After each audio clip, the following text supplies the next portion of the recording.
अस्सलाम वालेकुम दोस्तों, जैसा कि आप सब जानते हैं हम लोग second year chemistry Sindh board का चैप्टर 2 हाइड्रोजन जो है उसको डिस्कस कर रहे हैं। तो आज जो हमारा टॉपिक है वो एटॉमिक हाइड्रोजन है। इससे पहले जो हम लोगों ने डिस्कस किया था वो इंडस्ट्रियल प्रिपरेशन ऑफ हाइड्रोजन था। तो एटॉमिक हाइड्रोजन को डिस्कस करने से पहले मैं आप सबसे रिक्वेस्ट करूँगी, मेरे चैनल स्मार्ट एकेडमी को लाइक एंड सब्सक्राइब ज़रूर करिएगा, अपने फ्रेंड के साथ ज़रूर शेयर करिएगा, बेल आइकन पर क्लिक कर दीजिएगा ताकि मेरे नेक्स्ट आने वाली वीडियो आप तक पहुंच सके। तो फ्रेंड्स, एटॉमिक हाइड्रोजन के अंदर ordinary hydrogen exist as diatomic molecules H2। Therefore K is called molecular hydrogen। यहाँ पर हमें कह रहे हैं कि ऑर्डिनरी हाइड्रोजन जो है वो एग्जिस्ट कर रहा है डायटोमिक मॉलिक्यूल्स के अंदर H2 आयन के अंदर। तो ये क्या कहला रहा है? It is also called molecular hydrogen. Molecular hydrogen भी कहला रहा है। The two atom in molecule of hydrogen are held together by share pair of electron known as covalent bond having very high bond energy 104 K per mole। ये क्या कह रहे हैं? जो एटम के दो मॉलिक्यूल हैं हाइड्रोजन के अंदर वो हेल्ड कर रहे हैं एक दूसरे टुगेदर, एक दूसरे के साथ, और जो इनका शेयर पेयर ऑफ इलेक्ट्रॉन है वो क्या कहला रहा है? कोवेलेंट बॉन्ड कहला रहा है। इसके पास जो है वेरी हाई एनर्जी बॉन्ड है जो कि 104 के कॉल पर मोल है। ये जो मॉलिक्यूल्स हैं ये are very stable, they and dissociate into atoms only under extreme condition. ये जो मॉलिक्यूल्स हैं वो बहुत ज़्यादा स्टेबल हैं और डिसोसिएट करते हैं एटम के अंदर बाय एक्सट्रीम कंडीशंस के अंदर। The product obtain as a result of dissociation of molecules hydrogen is known as atomic hydrogen. ये जो प्रोडक्ट है जो हमें इस पूरे प्रोसीजर के नतीजे में हासिल होगा वो क्या कहलाएगा? एटॉमिक हाइड्रोजन कहलाएगा। These atoms have very short life. इनकी बहुत ज़्यादा कम जिंदगी होती है, एक छोटी सी लाइफ होती है इनकी। Quickly combine together to form molecule again, और बहुत जल्दी से एक दूसरे के साथ कंबाइन हो जाते हैं दूसरे मॉलिक्यूल और मज़ीद मॉलिक्यूल बनाने के लिए। सबसे यहाँ पहले इन्होंने क्या कर रखी है? प्रिपरेशन कर रखी है एटॉमिक हाइड्रोजन की। Atomic hydrogen is prepared by thermal decomposition of ordinary hydrogen और by electrical dissociation under reduce pressure.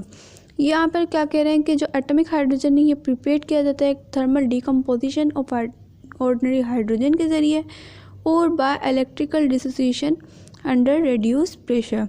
यहाँ पर इन लोगों ने कुछ रिएक्शन कर रखे हैं। उसके बाद प्रॉपर्टीज़ ऑफ एटॉमिक हाइड्रोजन, यहाँ पर प्रॉपर्टीज़ कुछ डिस्कस कर रखी हैं हाइड्रोजन की। Atomic hydrogen is more reactive the molecular hydrogen.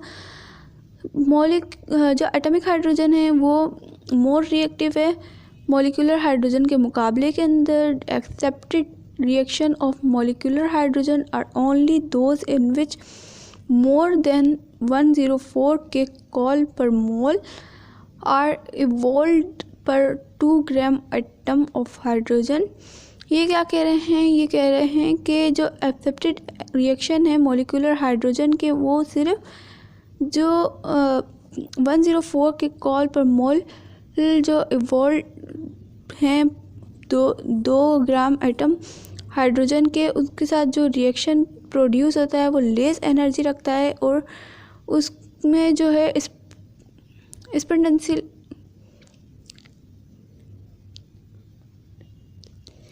फिर ये क्या कह रहे हैं? For the reaction of atomic hydrogen.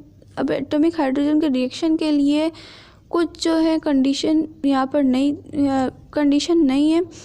जो बहुत ज़्यादा मोस्ट रिएक्शन है टेक करते हैं ऑर्डिनरी टेम्परेचर के ऊपर, वो इवन सम जो है वो रूम टेम्परेचर के ऊपर होते हैं और सम रिएक्शन जो है वो एटॉमिक हाइड्रोजन के यहाँ पर दिए हुए हैं। इसके अलावा इसके जो यूजेस हैं एटॉमिक हाइड्रोजन के, atomic hydrogen is used to produce atomic hydrogen.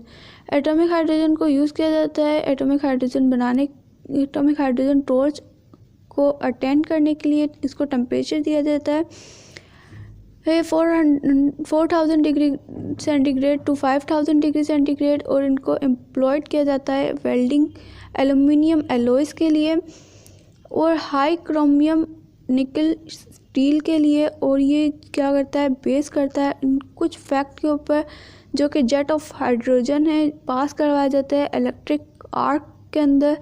और सेटअप जो होता है इनका टंगस्टन रोड्स के ऊपर। जो एटॉमिक हाइड्रोजन है वो प्रोड्यूस करवाया जाता है एक ए से, और उसको कंबाइन करवाया जाता है एक फ्लेम जो होती है उसको देने की फ्लेम दी जाती है उसको, और जो टेम्परेचर दिया जाता है वो 4000 टू 5000 डिग्री सेंटीग्रेड के दरमियान होता है। ये क्या होता है, ये हीट जो है इसके अंदर से प्रोड्यूस नहीं होती, और इसको जब बर्निंग करवाया जाता है हाइड्रोजन को के साथ, but from recombination of the hydrogen, मगर ये क्या करता है, रिकॉम्बाइन कर लेता है हाइड्रोजन एटम्स को। It is worth to note that hydrogen set free at the time of its preparation from its compound. It is also atomic form and it is commonly called as nascent hydrogen। Atomic hydrogen को ये कह रहे हैं nascent hydrogen भी कहा जाता है।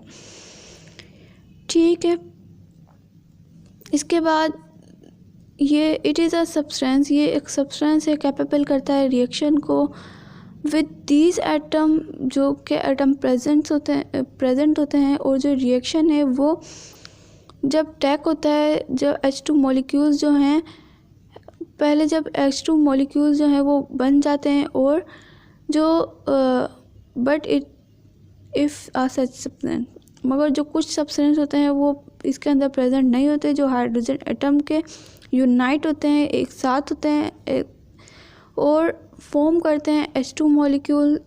ये जो है That is why nascent hydrogen is more reactive than ordinary molecular hydrogen। ये क्या कहते हैं कि इसलिए कहा जाता है कि nascent hydrogen जो है वो more reactive है ordinary molecule के हवाले के लिहाज से। तो यहाँ पर हमारा जो ये टॉपिक है ये ख़त्म होता है। नेक्स्ट हमारा जो टॉपिक है वो बाइनरी कंपाउंड ऑफ हाइड्रोजन है। Thanks for watching my video.